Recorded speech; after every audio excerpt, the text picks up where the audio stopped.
کہ صحابہ کرام رضوان اللہ تعالی علیہم اجمعین نبی علیہ الصلاۃ والتسلیم سے ایک سوال کر بیٹھتے ہیں، اور سوال یہ کرتے ہیں، یا رسول اللہ، ہم اپنے اللہ کو، ہم اپنے مالک کو زور سے پکاریں یا آہستہ سے اس سے سرگوشی اور تنہائی میں باتیں کریں؟ آپ ہمیں بتائیے، اللہ ہم سے دور ہے یا ہم سے قریب ہے؟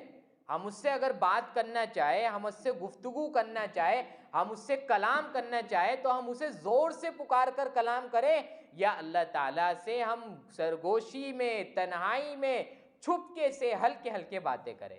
تو اللہ تعالیٰ نے فوراً یہ آیت نازل فرمائی اور اپنے نبی سے فرمائے، نبی آپ کہیے، اگر آپ سے میرے بندے میرے بارے میں سوال کرتے تو آپ ان سے کہیے میں ان کے قریب ہوں۔ اور کتنا قریب ہے اللہ اپنے بندے کے؟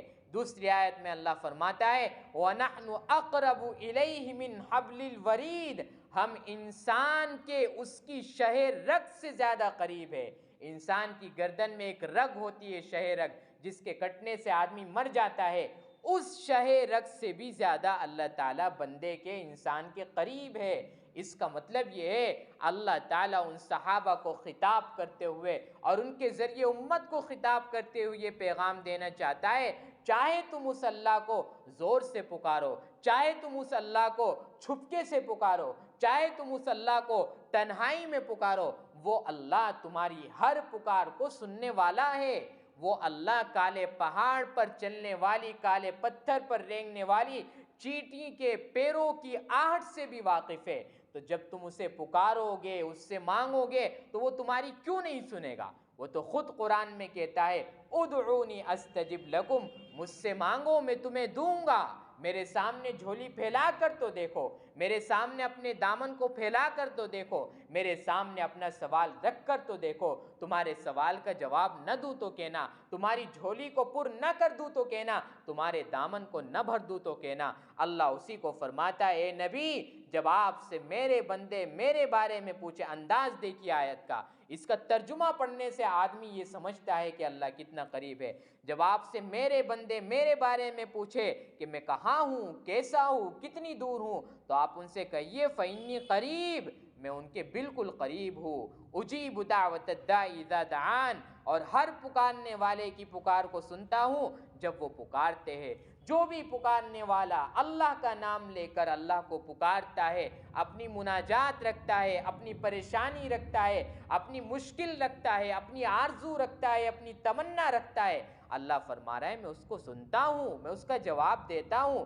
فَلْيَسْتَجِيبُوا لِي، لیکن ایک شرط ہے، ایسا نہ ہو کہ کام ایک طرف سے ہو رہا ہے، کام دونوں طرف سے ہو۔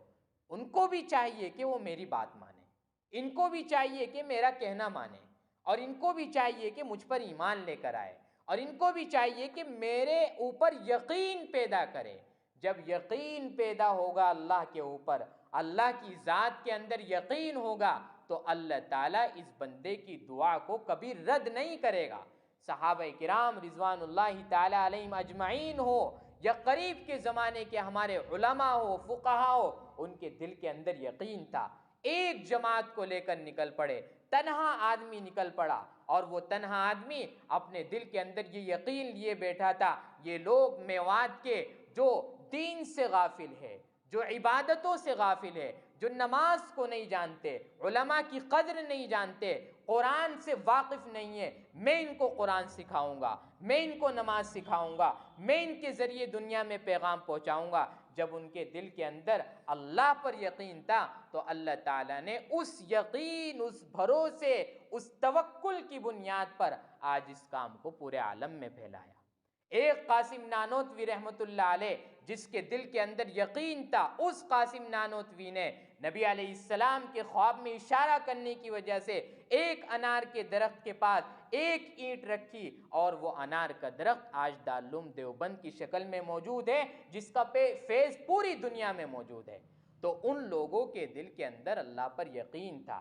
جب وہ کسی کام کی بنیاد رکھتے تھے تو وہ اس کام کی بنیاد اس یقین سے رکھتے تھے جو ہمارا مشن ہے، جو ہمارا پلان ہے، جو ہمارے خواب ہے، ایک دن ایسا آئے گا کہ اللہ اس کو پورا کرے گا۔ اور اللہ نے ان لوگوں کے یقین کو پورا کیا، اللہ تعالیٰ نے اس لوگوں کے خواب کو پورا کیا۔ آج وہ دنیا سے چلے گئے، لیکن آج ان کی قبروں کو اللہ نور سے بھر رہا ہے. کیوں؟ کیونکہ وہ آج دنیا کے اندر ایسا کام کر گئے کہ قیامت تک آنے والی انسانیت ان کو دعا دیتی رہے گی. اگر دعا نہ بھی دے گی یہ کام کرتی رہے گی اور ان کو قبر میں ثواب ملتا رہے گا. تو دنیا کے اندر حدیث میں آتا ہے من سن فی الاسلام سنتن حسنتن، جس نے اسلام کے اندر کوئی اچھا طریقہ ایجاد کیا، اس کو رائج کر دیا، اس کو سٹارٹ کر دیا، تو اللہ فرماتا ہے کہ جب تک یہ طریقہ موجود رہے گا اس وقت تک اس قبر میں رہنے والے کو ثواب ملتا رہے گا. تو اللہ کا اپنے دل کے اندر یقین پیدا ہونا چاہیے. جب یقین پیدا ہوگا اس کے نتیجے میں اللہ تعالیٰ سارے کام بنا دے گا. تو